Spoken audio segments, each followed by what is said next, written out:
Edwards, and I'm so excited to be talking to you today. We're going to talk about managing menopause, and so many of us are going through that. I myself am in menopause, so that's where my passion comes from learning and growing my knowledge and sharing that with you. But when we're going through menopause, there's so much going on with our hormones and imbalances, and as you know, if you're in it, you feel crazy.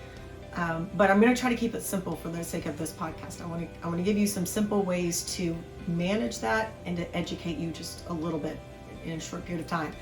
But our visceral fat is wrapped around our organs, and that is metabolically active.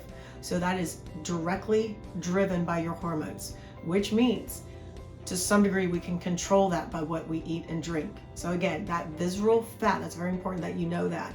It is metabolically active and it's controlled by our hormones. So we're going to talk about a few things that you can do to help that. Obviously eating right is the number one thing. That is one thing that we need to really focus on and really pay attention to what we're eating as we get older. I know that sounds so easy or so cliche to say, but it truly does make a difference when you're paying attention or writing down what you're eating. One of the first things I want you to think about is increasing your protein intake. So you should be eating around, and this is average for just an average female, around 32 or 35 grams per meal. That's about 100 grams a day, and you should be trying to stay in that 32 to 35 grams per meal, because when we eat too much protein, that's going to actually turn to fat. So it's going to be harder for our body to digest. Again, that's a whole lot of information there that I can go into, but for the sake of keeping it simple, I want you to think about just increasing your protein intake. Again, that's going to give you energy. There's a whole lot of good benefits to that. Second is increase your fiber intake.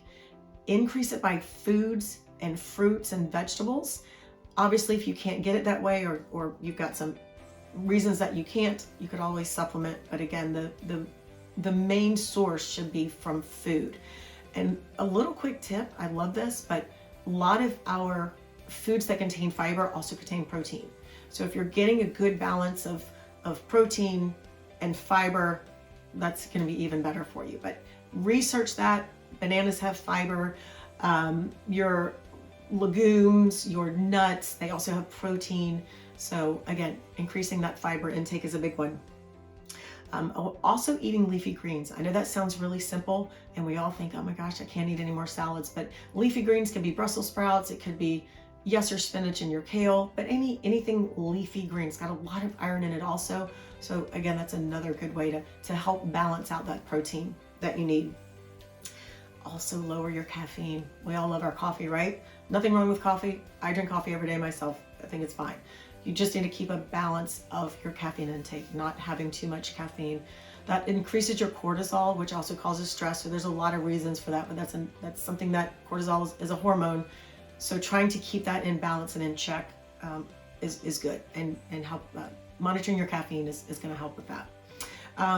Including apple cider vinegar is a really big tool for you to use. It actually acts as an insulin cleanser. It helps balance out your blood sugar, and if you had a little bit of that every day, think of how clean all your insides would be. But that's kind of weird to think about. But anyway, your blood sugar is very important because it gets spiked with depending on your foods. But if you could include that apple cider vinegar, that's going to help balance that out. Strength training, making sure that you're getting your strength training is a big one. You need cardio as well, but really increasing your strength training when you're in menopause. Managing your stress and getting enough sleep.